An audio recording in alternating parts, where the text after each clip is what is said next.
Welcome to this deep dive. As the temperatures climb, we're all thinking about summer. And, well, that includes our feet. Definitely. Today, we're exploring something pretty crucial, but maybe often overlooked. Uh-huh. Choosing the right footwear for the heat and the, significant impact it has on your foot health. Yeah, it's really easy to just grab the first pair of sandals or sneakers you see, but our feet react quite strongly to heat and humidity. Understanding how can make a huge difference, really, in comfort and preventing problems down the line. Absolutely. And to help us sort of navigate all this, we've gathered a stack of source material, everything from expert podiatric guides, excerpts from foot health research, to practical tips on what to look for when you're actually buying shoes. So our mission in this deep dive is to unpack all these sources, pull out the most important nuggets of knowledge, and give you a clear understanding of what truly matters for your feet in summer. Right. We want to equip you with the essential insights you need next time you're picking out shoes or even just deciding what to wear on a hot day. Think of this as your shortcut to making smart summer footwear choices. We've got some surprising facts, I think, and definitely some takeaways you can put to use right away. That's good. Okay, let's unpack this then. We probably have to start with the fundamental question. How does the heat actually affect our feet physically? It's more than just feeling warm, isn't it? Exactly. It really is. The body's primary response to rising temperatures is something called vasodilation, basically. Your blood vessels expand. Right. This happens in your feet, too, as a way to try and release heat and cool you down. The result is that heat-induced swelling, often called edema. Ah, right. The classic, my shoes felt fine this morning, but now they're absolutely killing me, feeling by late afternoon on a hot day. Precisely that feeling. And it's not just about discomfort, though that's bad enough. The swelling directly impacts how your shoes fit. If they become too tight, especially with that extra pressure, it dramatically increases the risk of blisters. It can also aggravate existing issues like, say, ingrown toenails, or even contribute to nerve compression problems like neuromas over time. Wow, okay, so it can actually lead to longer-term issues too. Yes, some research we looked at, like from the Journal of Foot and Ankle Research, specifically highlights the clinical significance of this kind of heat-induced swelling on shoe fit and ultimately your overall foot health. So swelling is a major issue caused by the heat itself. But then there's also the whole moisture situation. Summer often means more activity, and more heat definitely means more sweat, especially when your feet are stuck inside shoes. And here's where it gets, well, really interesting from a health perspective. That extra moisture trapped inside a shoe creates the perfect breeding ground. Our feet naturally host various bacteria and fungi, but a warm, damp environment lets them just multiply like crazy. The most common result, athlete's foot, or tinea pedis. Which I think we can all agree is incredibly unpleasant. Yeah. Very. And organizations like the American Podiatric Medical Association, the APMA, are really clear on this.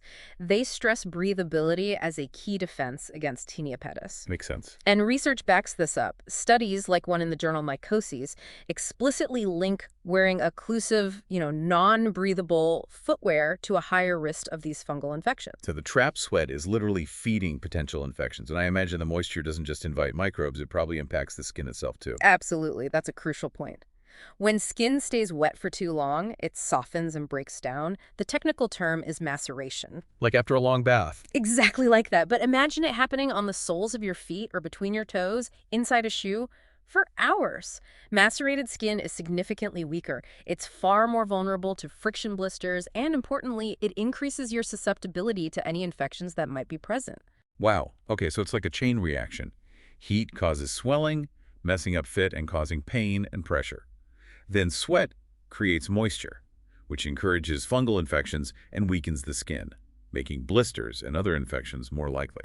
It truly is a chain reaction of potential problems. But, the good news is that understanding these specific mechanisms points us directly to the features we need to look for in summer footwear to prevent them. Right, which brings us nicely to our summer shoe checklist based on what these sources emphasize. What are the very, very top of that list? Number one, without a doubt, is breathability. It's the single most critical factor for managing both that heat buildup and the moisture accumulation. Okay, breathability. So what materials or designs should we be looking for? What actually means breathable?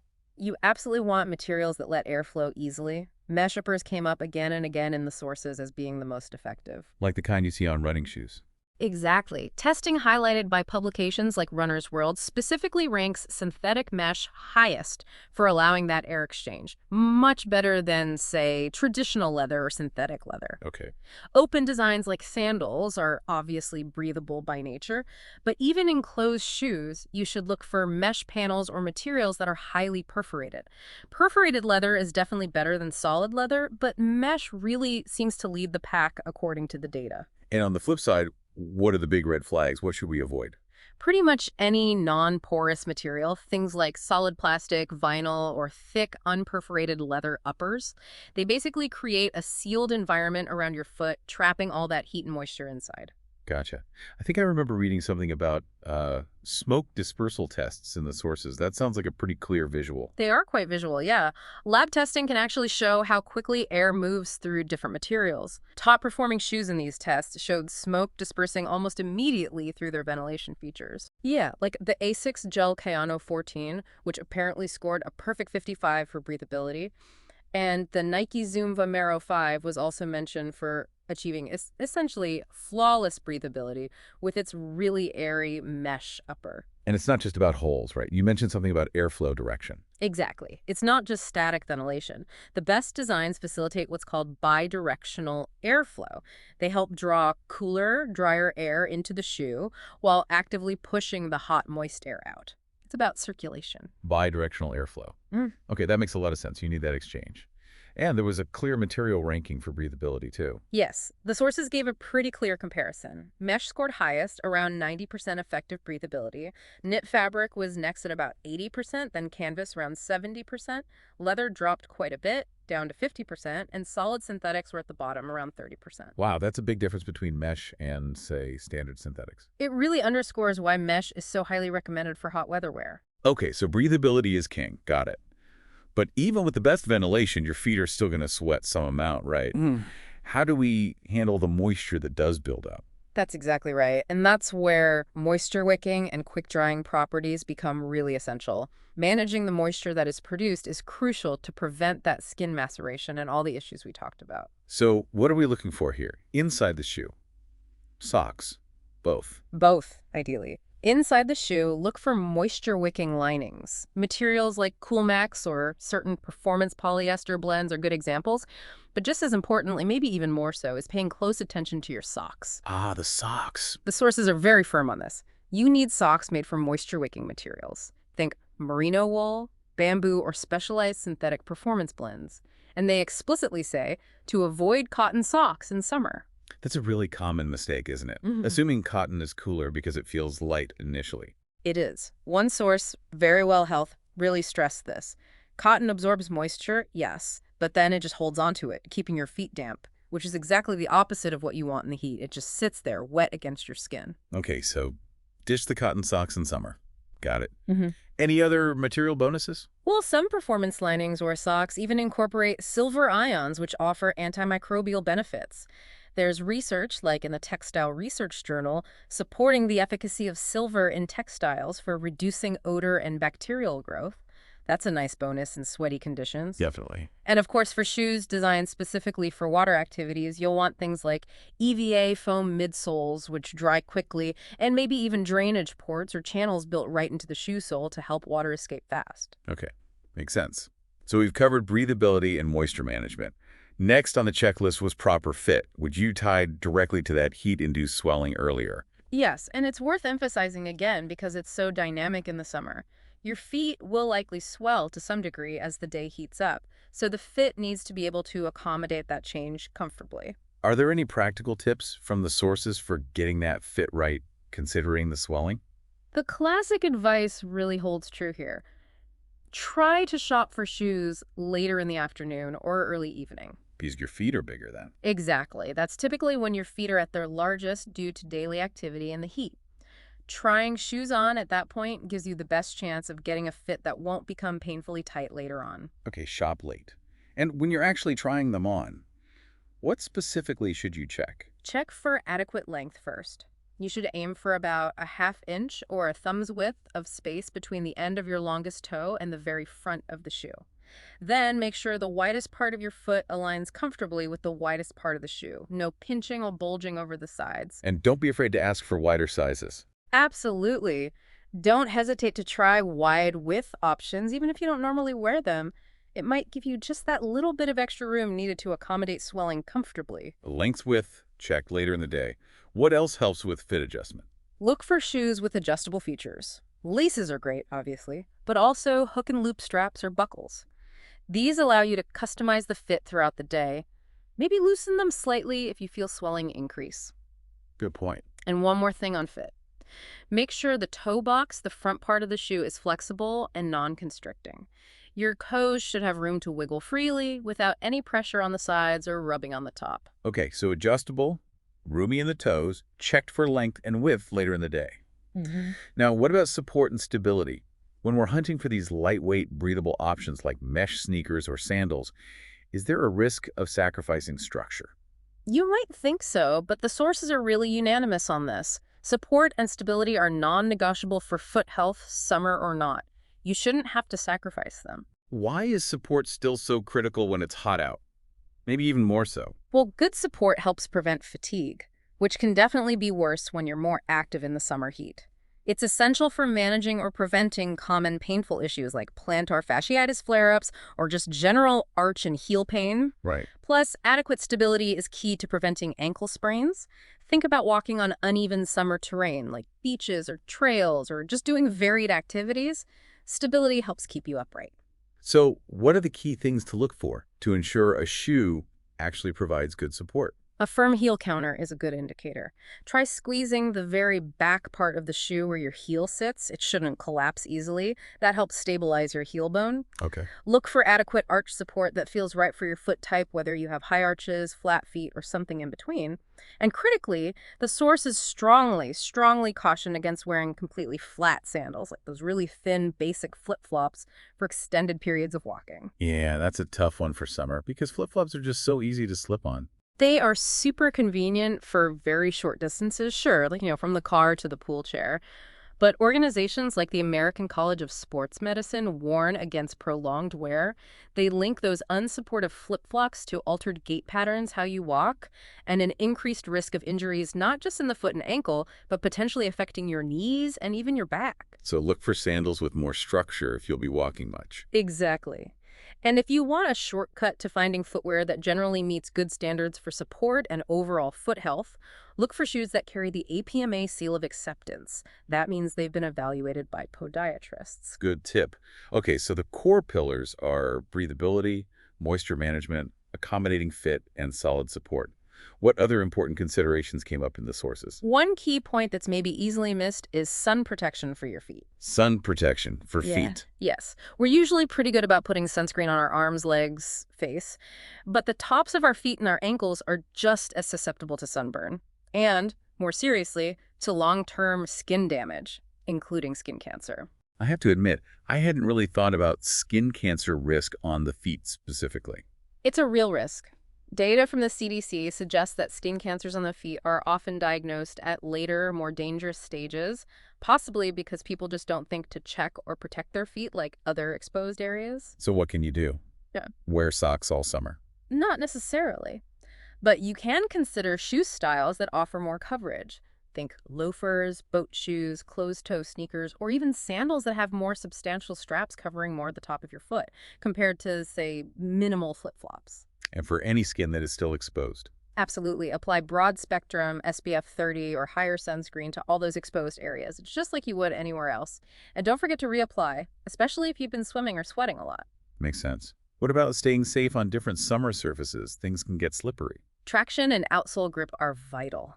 Definitely. Whether you're dealing with wet pool decks, maybe a slippery boat surface, rain-slicked pavement after a summer shower, or even just uneven trails, you need a reliable outsole that grips. So what should we look for in a good summer outsole? Rubber. Patterns. Generally, non-marking rubber outsoles are recommended for good grip in both wet and dry conditions. If you plan on doing hiking or walking on varied terrain, look for specific lug patterns, those bumps and grooves on the bottom designed for better traction on those kinds of surfaces. And what to avoid? Definitely avoid shoes with smooth leather soles, as those can be incredibly slippery, especially when wet. And of course, any footwear where the treads are visibly worn down. It sounds obvious, but probably easy to overlook when you're focused on how breathable or stylish a shoe is. It is. And the safety data really backs up the importance of traction. The National Safety Council points out that slips and falls are a leading cause of injuries during the summer months, and inappropriate or worn-out footwear is often a major contributing factor. Good traction is fundamentally a safety feature. Hey, one last key feature mentioned was lightweight construction. How does that fit into the picture for summer? It's pretty straightforward, really. Lighter shoes simply reduce fatigue. This is especially important when you tend to be more active in the summer months. Your feet and legs just have to work harder to lift heavier shoes with every single step. And what makes shoes lighter these days? Modern materials are the key. Lightweight EVA foam, which is commonly used in midsoles now, makes a huge difference. Also, the very nature of airy mesh uppers contributes. And overall, minimalist design approaches help shave off weight compared to older, bulkier construction methods. And I guess this ties back to breathability, too. It often does, yes. Shoes made with those highly breathable, porous materials like mesh tend to be significantly lighter just because there's less dense material there. Remember that Nike Zoom Vomero 5 we mentioned? Perfect breathability score. It was also noted as being really lightweight, over 20% below the average weight for that type of shoe, so the features often go hand in hand. Less material, lighter weight, more air. Makes perfect sense. Exactly. Let's maybe dig a little deeper into some specific materials mentioned in the sources and how suitable they are for summer, beyond just those breathability percentages. Okay, sure. Cotton, for instance. It gets mentioned because, in fabric form, it is naturally breathable to some extent, and it's lightweight. Plus, it's usually easy to clean. But we know the big but Yeah, here. exactly. The major drawback is its high moisture absorption. As we discussed with socks, cotton holds on to water and sweat, keeping your foot damp. So while a cotton campus upper might offer some initial airflow, it's really less ideal for anything involving significant sweat or potential water exposure.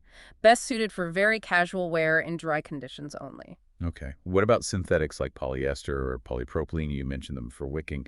How about in the shoe itself? Yeah, for shoe uppers and linings, synthetics like polyester and polypropylene often provide superior performance, especially for more demanding conditions. Polyester is known for being flexible, soft, and pretty moisture resistant. It dries relatively quickly, which is good for travel or longer wear. Polypropylene was highlighted specifically for being extremely breathable, very lightweight, flexible, and generally non-irritating against the skin. So good performance options there. Were there any sort of special innovations mentioned for dealing with tricky conditions? Yes, there was mention of a proprietary material called superfabric. Its goal is to tackle that really difficult challenge of being both waterproof and breathable. The holy grail for outdoor gear. Pretty much. It's crucial for certain outdoor jobs or activities where you absolutely need protection from external moisture, but you still desperately want heat and sweat from inside to be able to escape. It apparently also adds flexibility and stain resistance. It's an example of material science trying to achieve that very tough balance. Yeah, keeping water out but letting water vapor through is a tricky engineering problem. Definitely. Now, the sources we looked at, especially that Ultimate Guide to Breathable Summer Shoes, gave specific examples of shoes and linked them to activities. How did these recommendations line up with all the principles we've just been discussing? They mapped pretty directly, actually. The guide categorized recommendations based on likely activity. For instance, for just casual wear or maybe light office work, they suggested things like breathable leather loafers or Oxfords, often pointing out perforations as a key feature, along with supportive insoles, and again recommending moisture-wicking socks. Okay, what if you're on your feet more, like for active work outdoors or indoors? Then the recommendation shifted towards supportive athletic shoes, emphasizing premium mesh uppers for maximum breathability. If the job required a safety toe, they suggested looking for models with breathable composite or mesh safety toes rather than solid steel, if possible, and always, always with wicking socks. The Haus-Beta Men's soft toe athletic work shoe was actually mentioned by name in the guide as an example that balances workplace safety requirements with breathability. Makes sense. And for walking or hiking specifically? There, the focus was on trail runners or dedicated hiking sandals. The key features highlighted were good traction, robust support, things like deep heel cups, and solid arch support, combined with uppers made from mesh or quick-drying webbing materials. And down at the beach or by the pool? Water activities. Quick-dry sandals were the go-to. Features to look for included textured footbeds to prevent slipping inside the shoe when wet, secure adjustable straps, often advising against simple toe posts for better stability if you're moving around, and sometimes even built-in drainage ports to let water escape. For rocky shorelines or riverbeds, proper water shoes were recommended for better protection. Just for general knocking around, casual play, running errands. Supportive sandals came up again, specifically those with contoured footbeds offering some arch support and adjustable straps for a secure fit. And the guide definitely reiterated that caution against relying on thin, flat flip-flops for any extended walking. Keep those more for very short-term use, like poolside or in changing rooms. Right. Now, the guide also listed several specific shoe models as examples. It's interesting to see how their descriptions really echo the principles we've covered. They do. It provides concrete examples. For instance, the Dr. Comfort Spirit women's athletic shoe was described as having a mesh top, being lightweight, having a cushioned insole, and also noted a perforated leather upper, suggesting maybe a combination of materials all designed therapeutically for comfort and airflow. Okay. Then there was the Drew Explorer 2 men's hands-free sneaker. The guide highlighted its hands-free design, which is convenient, but also stressed that it used breathable materials, was lightweight, and included therapeutic features, making it suitable for easy summer wear. Yes, and the iRunner Maria women's athletic shoe was listed with features like breathable material specifically engineered for airflow, moisture-wicking properties, a lightweight feel, and a flexible sole, ticking all those boxes for warmer weather activity. Similarly, the Hoopo Excel women's athletic shoe was described simply as lightweight, breathable, offering cushion support, and having a flexible sole, positioning it as ideal for being active in the heat. For people looking for a supportive slip-on, the OrthoFeet Kita women's slip-on shoe got a mention. Its features included a breathable mesh upper, lightweight construction, built-in orthotic support, easy slip-on access, and anatomical arch support. So it combines that crucial breathability with necessary structure. Another one, the Drew Magnolia women's casual shoe, was noted for its lightweight, breathable upper. It was also highlighted as being orthotic friendly because of its removable insoles, meaning you could potentially add your own orthotic or just allow better airflow underneath. Plus, it had a wide toe box and a durable outsole. And on the men's side, the Dr. Comfort Jack men's athletic shoe seemed to mirror many features listed for the women's Spirit model from the same brand. Breathable mesh upper, lightweight feel, removable insoles for adjustable depth or custom orthotics, cushion support, and a durable outsole. Again, hitting those core principles. There were also the Abus 90704 men mesh walking shoes. The guide specifically called out their comfortable and functional mesh design, but put a real emphasis on their availability in a very wide range of width options, D, 4E, 6E, 9E plus GAT, and even custom orders for 10E and 14E. That directly addresses the need for proper fit, especially considering that heat-induced swelling we talked about. Absolutely. And finally, the Propet 1 LT men's athletic shoe was presented as another good example. Its listed features were a mesh and synthetic upper for excellent breathability, a double foot med system allowing for fit adjustments, an Ortholite rebound foam insole for cushioning, and a lightweight EVA outsole with rubber inserts for traction and durability. So it's really clear when you look at these examples from the guide. They weren't just random shoes. They were chosen because their specific listed features directly address those core principles needed for summer foot health that emerge from all the source materials: breathability, moisture management, fit, support, and lightweight design. Exactly. They serve as practical illustrations of footwear designed with these summer-specific challenges genuinely in mind. Okay, let's just quickly recap the common summer foot problems that were mentioned across the sources and just explicitly link how these features help prevent them. Sure. The sources frequently brought up issues like, obviously, swollen feet, but also sunburnt feet, cracked heels, often from dry air combined with open-back shoes, and hyperhidrosis, which is just the technical term for excessive sweating. And the preventive measures are basically everything we've just discussed on our checklist. Precisely. Choosing footwear that's genuinely breathable helps combat the heat and moisture that contribute to swelling, sweat buildup, and those fungal issues like athlete's foot.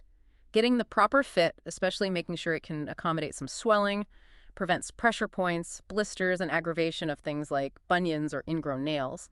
Using moisture-wicking materials, especially in socks, keeps the skin drier and healthier, making it less prone to maceration and subsequent infection.